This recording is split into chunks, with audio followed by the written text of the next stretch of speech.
Okay, so... Okay. So this is the clip. If I go to share and export using QuickTime, this allows me to, if I save it as the standard, save it as a full quality QuickTime clip, I can go into options and adjust all of this stuff. If I go to settings, I can change the quality of the movie, the frame rates, a little bit more advanced stuff, but it's worth it to invest in it if you're going to be doing it. But this is standard iMovie. Correct, standard iMovie. So, and not only that, I can change it to all these different formats. You'll probably want to stick with QuickTime, though. Okay, but again, when I go to save, the way that I'm probably going to want to do it is go to share, and then go to and then export movie. Okay, not export using QuickTime. Right, because this gives you your different size options. Right. Okay. Now we've got tiny, mobile, medium, large, and HD. I'm going to save this as medium. It's a 1-minute clip. We're saving as a medium-sized file.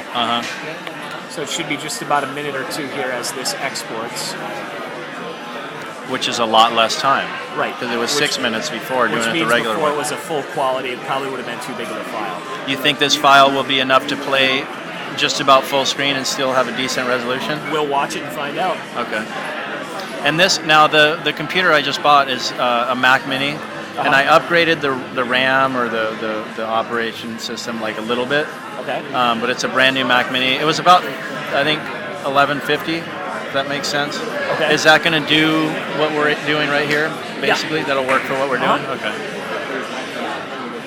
Yeah, this is a base model computer. Your biggest difference with upgraded RAM and processing speed is this right here. On a MacBook Pro with 4 gigabytes of RAM, this would take half the time. Okay. With 8 gigabytes of RAM, it would take 10 seconds. I see. Okay. And that's really where your biggest difference is. But I can't upgrade my Mac Mini anymore, really. It depends on which model. You might be able to actually go to 8 gigabytes of RAM.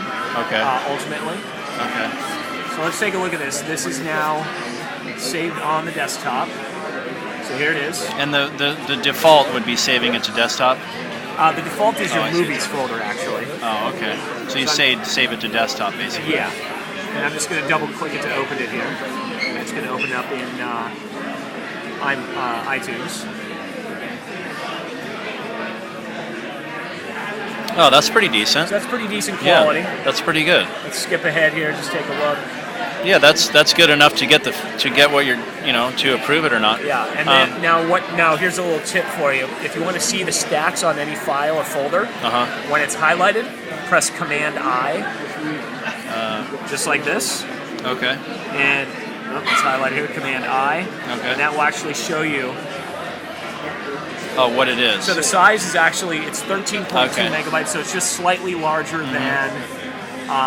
But I could send it to a MobileMe account. Yeah, this would be no problem on a MobileMe. And when you email it to MobileMe, which you can't do it from here because it's probably you don't have a MobileMe account with the store, right? But it would give you the option, like, do you want to share this or have a password or something? Yeah, and 13 megabytes for MobileMe is no problem at all. It's not, okay. Yeah, like I said, it's up to 1 gigabyte for that. Okay. And then you just email somebody with the password or the link and they just go view it. Correct. Wow, okay. That's really cool. Now, if you are using MobileMe, again, you don't have that cap on there. You can make it even better quality than this. Because it's a 1 gigabyte. Right.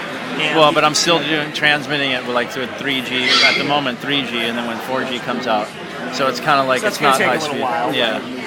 Yeah, 13 is not going to be too bad on 3G. Right. And that's a minute and 3 seconds too. So for most of them you'll be able to do it. It should be just fine.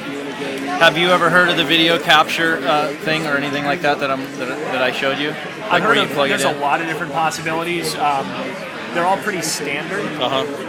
There's not a whole lot of room for error, and it's a pretty decent technology at this point. So you can pretty much load the software, plug it in, and it works pretty well. It goes right to iTunes. I mean, that's what it says, so I'm hoping that's what it does. Yep, there's a few different things that do that. Well, right on, man. What's your name again? Tim.